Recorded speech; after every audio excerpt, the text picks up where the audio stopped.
the medical officer, and for some reason, everybody's looking at me like I'm their mom. Hey, I'm not. Hello, I'm Naswa. I'm the nurse and I handle acute cases but not foolishness, which is unfortunate because my team has a lot of it. Hi, I'm Farah. I manage the medications and also the emotional breakdowns of my colleagues. I'm Melinda. I'm the paramedic. That means I check vitals and break up fights. I didn't sign up for that part at all. You know he's always late. I think he's allergic to being on time. If he comes in later with a Milo, I'm walking out. In a community struck by a massive flood, when fear rises with the water, 5 healthcare professionals step forward, not knowing that the biggest storm will be inside the clinic.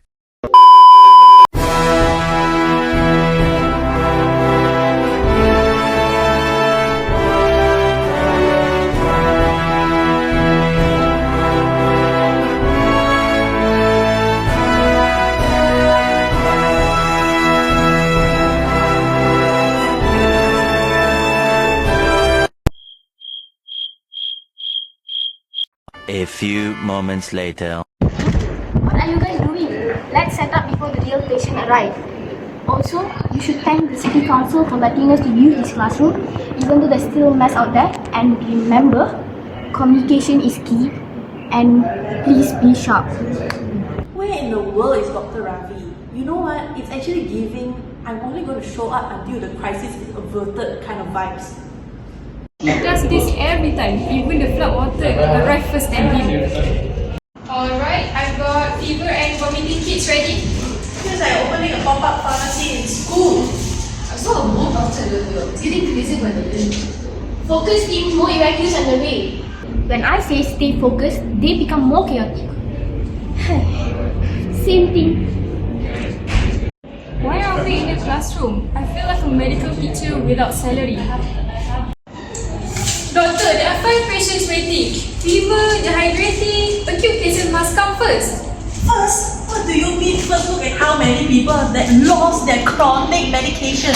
No insulin, no blood pressure. This is not a minor case. Guys, can you please me watch down World War III at the registration desk? You don't understand. Dehydration is life-threatening. And you don't understand that the loss of chronic medication is also an emergency. If they argue for 2 more minutes, I'll triage them both. They fight like siblings, but louder.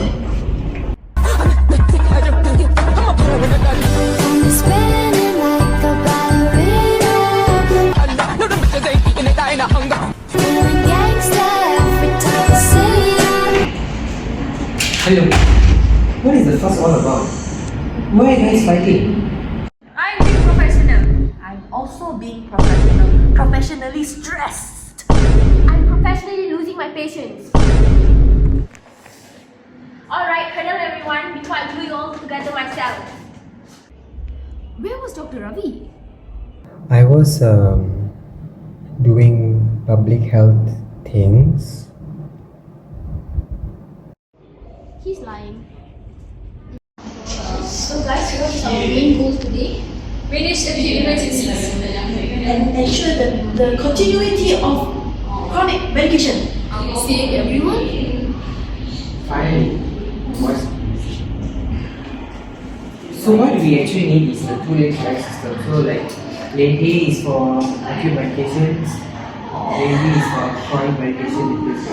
Agreed. Finally, the pharmacy has a system. Fine, but if a patient collapses, I'll say I won. Okay.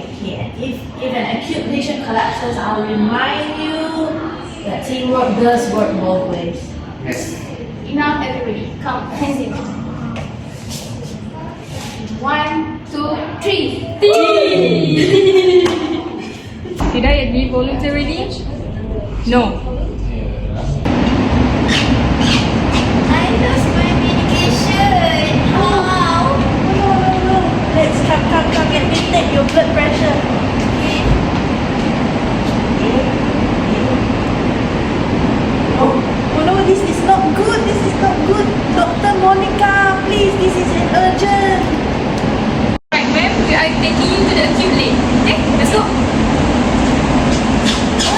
speak so fast. Sorry. They push me like VIP. I like it. In the heart of chaos,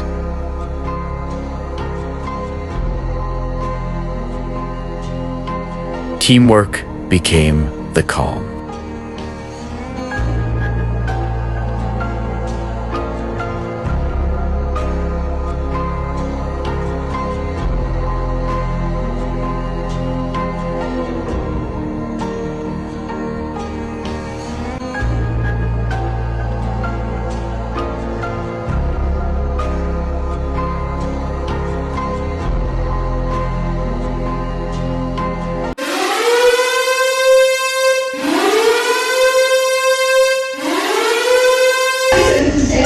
More evacuees are coming. Some are children and some are elderly.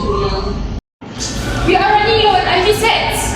And I've only got one box of diabetes medication left. We can't feel now. No one is getting worse.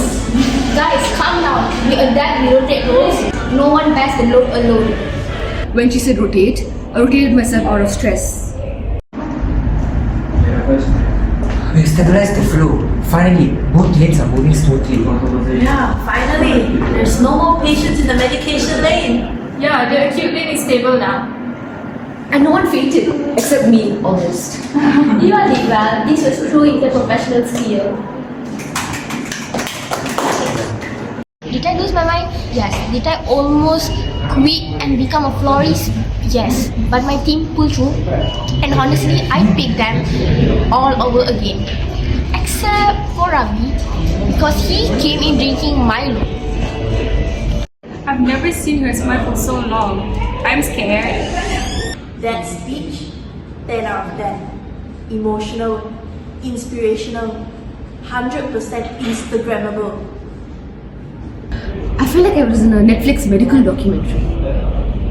I mean, she didn't thank my Milo, but if it wasn't for that cup of Milo, I don't know. Probably I wouldn't have gone through the day.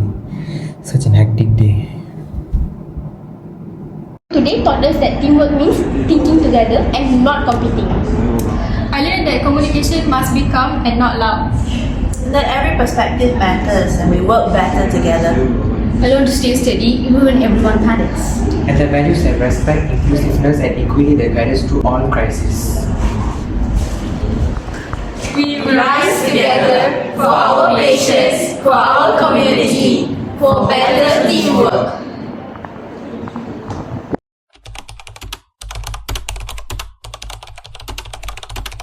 Hello guys, so I am Lushna Glinda Nair and I take on the role of Dr. Monica, the medical officer, and I'll be giving a brief explanation on the scenario that we just enacted just now.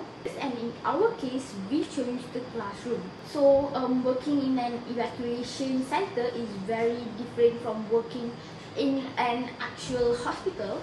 There's very limited spaces, very limited resources, high patient volume, and a lot of emotional stress for both the patient and the healthcare workers itself. In situations like this, interprofessional teamwork becomes critical. No single profession can manage everything alone. So how well we communicate and make decisions together directly affects patient safety. Actually, this experience highlighted the true value of interprofessional teamwork. How? In a flood evacuation center, resources are limited, emotions are high, and decisions must be made quickly. What made the difference was not the individual expertise, but how well the expertise was integrated. Respect, trust, inclusiveness, and adaptability guided our actions and resolved conflict constructively.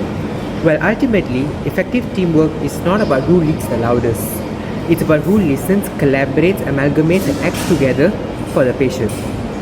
I am the nurse, Naswaha. So one of the major challenges that we face is deciding who should be prioritized first. So in a disaster setting, there must be patients with chronic disease and acute cases. So basically, acute cases demand immediate attention. For example, dehydration, infections, and all. But the problem wasn't that anyone was wrong. It was that we were seeing the situation from our own professional perspective, okay?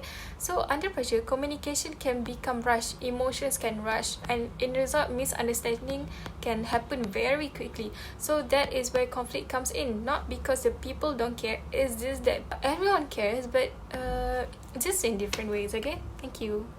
What helped us move forward was actually stopping the argument and listening to each other. Instead of defending our own roles, we started discussing the needs of the patient as a whole. Shared decision making allowed every single profession to contribute their expertise without feeling excluded or left out. And once everyone's perspective were heard, we realized the situation didn't really have to be either or, but rather we found a compromise. Effective communication transformed the conflict into collaboration. It reminded us that respect and inclusiveness are not optional, they are essential, especially during crisis.